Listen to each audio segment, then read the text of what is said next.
TDP జాతీయ ప్రధాన కార్యదర్శి నారా లోకేష్ గారు ఒక మూవీ డైలాగ్ని జగన్మోహన్ రెడ్డి గారిపై చెప్పడం చాలా కూడా తీవ్రంగా హర్షం వ్యక్తం చేస్తున్నారు. ఎందుకంటే ఒక కుర్చీని డైరెక్ట్గా చూపించి ఆ కుర్చీని మడత పెట్టి ఒక వేదిక పైన ఆల్రెడీ చంద్రబాబు నాయుడు గారు కూడా ఆ డైలాగ్ని అయితే యూజ్ చేశారు. సో దాని గురించి ఇప్పుడు అంటే అక్కడ దాని ఏమంటారు, వేడి పెరిగిపోతుంది రాజకీయాల్లో. కాంగ్రెస్ షర్మిల ఒక పక్క వేడి పెంచింది.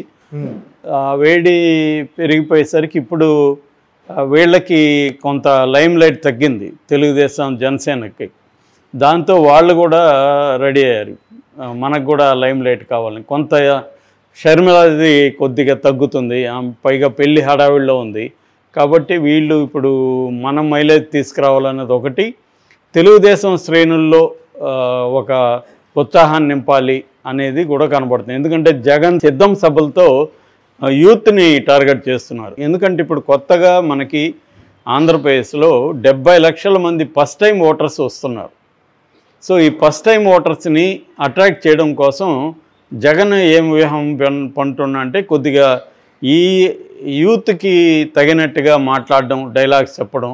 సినిమా చంద్రముఖి అన్నాడు చంద్రబాబుని, నేను అభిమన్యుడిని కాదు అర్జునుడిని అన్నాడు. ఇలాగా జగన్ వ్యవహార శైలికి భిన్నంగా యూత్ని అట్రాక్ట్ చేయడం కోసం కొన్ని చేస్తున్నాడు. అలాగా మొన్న సభలో అతను స్లీవ్స్ మడచాల్సిన టైం వచ్చింది మనకి అని చెప్పాడు. అది బాగా వైరల్ అయింది. అంటే జగన్ అలా మాట్లాడు మామూలుగా. సో ఈ యూత్ని టార్గెట్ చేస్తున్నట్టుగా కనబడుతుంది. దానికి చంద్రబాబు కూడా జగన్కి పోటీగా తను కుర్చీ మడతపెట్టి అనేది మాట్లాడాడు. నిజానికి అది మన ఛానల్లోనే వచ్చింది బిగినింగ్లో. అది నిజానికి అతను ఒక బూత్ పదానికి వాడాడు, అది కుర్చీ మడతపెట్టి అనేది డాష్ డాష్ అని.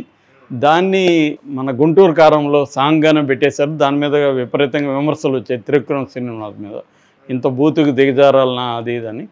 కానీ అది ఇప్పుడు ఏంటంటే వైరల్ అయిపోయింది బాగా. జనాల్లో కూడా ప్రతి ఇళ్లల్లో కూడా దాన్ని పెట్టుకొని డ్యాన్సులు వేయడం అవన్నీ చేస్తున్నారు, రీల్స్ చేస్తున్నారు విపరీతంగా. అది తెలుగు వాళ్ళు ఎక్కడెక్కడ ఏ దేశంలో ఉన్నా కూడా దాన్ని చేస్తున్నారు. అన్ని రీల్స్ ఈ మధ్య ఏ సాంగ్కు రాలేదు.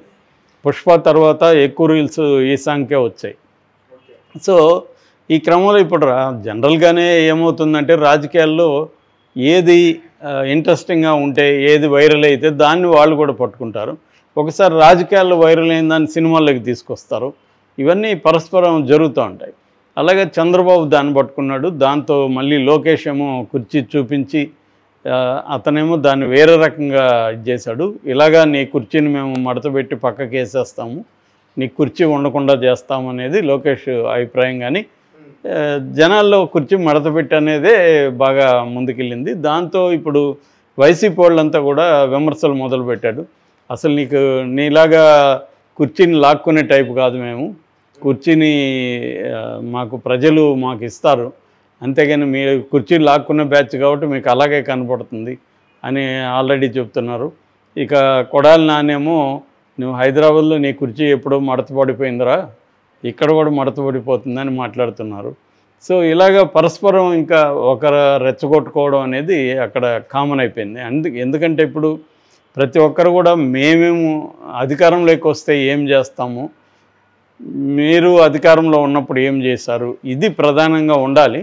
కానీ అది కాకుండా వ్యక్తిగతంగా వెళ్ళిపోవడం, దాడులు చేయడం, నీచంగా వాళ్ళ ఫ్యామిలీలని గురించి కూడా లాగడం, ఇవనేవి బాగా ఆంధ్రప్రదేశ్ రాజకీయాల్లో బాగా పెరిగింది.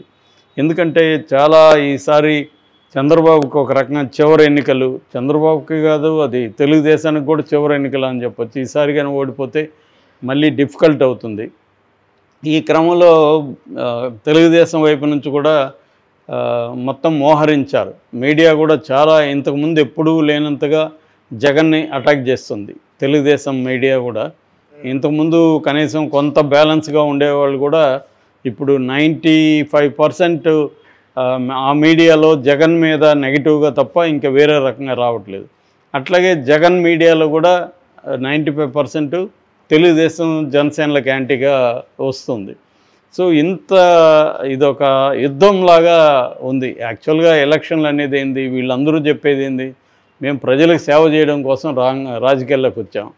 అసలు ఎవడు వీళ్ళని ప్రజలకు సేవ చేయమని అడగలేదు. ఫస్ట్ ఆఫ్ ఆల్ ప్రజలు ఎవరు అడగలే, వాళ్ళే వచ్చారు. సరే సేవ అంటే ఇదే అనే ఒక ఇది కలుగుతుంది అందరికీ.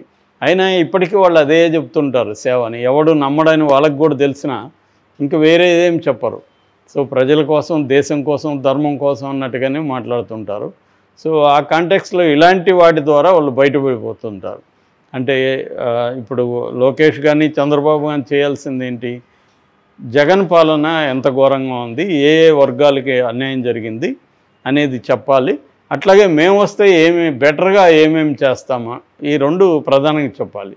ఇవి చెప్పలేదని కాదు, కొంతవరకు చెప్తున్నారు. కానీ ప్రధానంగా బూతులు తిట్టడం, వాళ్ళని జగన్ని సైకో అనడము, ఈ జనరిక్ టర్మ్స్ అంటారు. అంటే రాష్ట్రాన్ని నాశనం చేసేసాడు, రాష్ట్రం ఘోరం అయిపోయింది, ఇలాగా మాట్లాడడం తప్ప స్పెసిఫిక్గా ఏ రంగాలకి జగన్ ఈ 5 ఏళ్లలో అంతకుముందు ఎంత బాగుంది, ఇప్పుడు ఎట్లా పోయింది, ఈ కంపారిజన్లో చెప్తే జనాలు కన్విన్స్ అవుతారు. తిట్టడం ఏమవుతుందంటే, నువ్వు ఒక తిట్టు తిడితే వీళ్ళు కూడా 2 తిట్లు తిడతారు, ఈక్వల్ అయిపోతుంది. దానివల్ల జనాల్లో ఏమీ ఇది ఉండదు. అప్పటికి మీడియాలో కొంత గోల జరుగుతుంది తప్ప నిజమైన జనం ఇప్పుడు చంద్రబాబుకి వేయాలంటే ఎందుకు వేయాలి అనుకున్నప్పుడు జగన్ కంటే బెటర్గా ఏం చేయబోతున్నాడో చంద్రబాబు చెప్పాలి. అట్లాగే జగన్ కూడా అదే చెప్పాలి, నేను బెటర్గా ఏం చేస్తున్నాను. కానీ ఇక్కడ ఏం జరుగుతుంది, జగన్ వరకు కొంత అట్లాగా మాట్లాడుతున్నాడు. కానీ వైసీపీలో మిగతా వాళ్ళందరూ తిట్టడమే ప్రధాన కార్యక్రమంగా మాట్లాడుతున్నారు. ఎవరు గట్టిగా తిడితే వాళ్ళకే అక్కడ మార్కులు ఎక్కువ పడుతున్నట్టుగా మనకి కనబడుతుంది. సో దాంతో ఇంకా రెచ్చిపోబోయేట్టుగా మనకి కనబడుతుంది. ఇదంతా ఇంకా చాలాసార్లు మనం చెప్పుకుంటాం ఇలాంటి టాపిక్, ఎందుకంటే బూతులు ఇంకా పెరిగిపోతాయి, ఫ్రస్ట్రేషన్ పీక్స్లోకి వెళ్ళిపోతుంది. ఇంకా రాబోయే కాలంలో రెబల్స్ కూడా గందరగోళం మాట్లాడుతున్నారు. ఇప్పుడు ఆల్రెడీ వైసీపీ నుంచి బయటకు వచ్చేవాళ్ళేమో చంద్రబాబుని తిట్టమన్నారు, అందుకని తిట్టలేదు కాబట్టి తీసేశారు. అది ఎంత బుల్షిట్ అనేది అందరికీ అర్థమవుతుంది. ఎందుకంటే ఒక నిజంగా గెలుస్తాడు అనుకునేవాడిని జగన్ ఎందుకు తీసేస్తాడు, అతను గెలవాలనే కదా ఉంది. చంద్రబాబుని తిట్టలేదని తీసేస్తే జగన్ అతనేమన్నా అంత మూర్ఖుడా, ఎందుకంటే తీసేస్తే అక్కడ అతను తెలుగుదేశంలో చేరి గెలుస్తాడు కదా. నిజంగా వాడు గెలుస్తాడు అనుకుంటే ఎందుకు తీసేస్తాడు, అతను గెలవడానే కదా తీసేస్తున్నాడు. కాబట్టి ఇక్కడ ఏంటంటే వాళ్ళకి ఇంకా వేరే ఏం చెప్పడానికి లేదు కాబట్టి ఇది వచ్చి చెప్పడం. సో పోనీ వాళ్ళు తెలుగుదేశంలోకి వెళ్తే ఇప్పుడు ఏమన్నా సీట్లు ఇస్తారా, అక్కడ కూడా ఏం లేదు.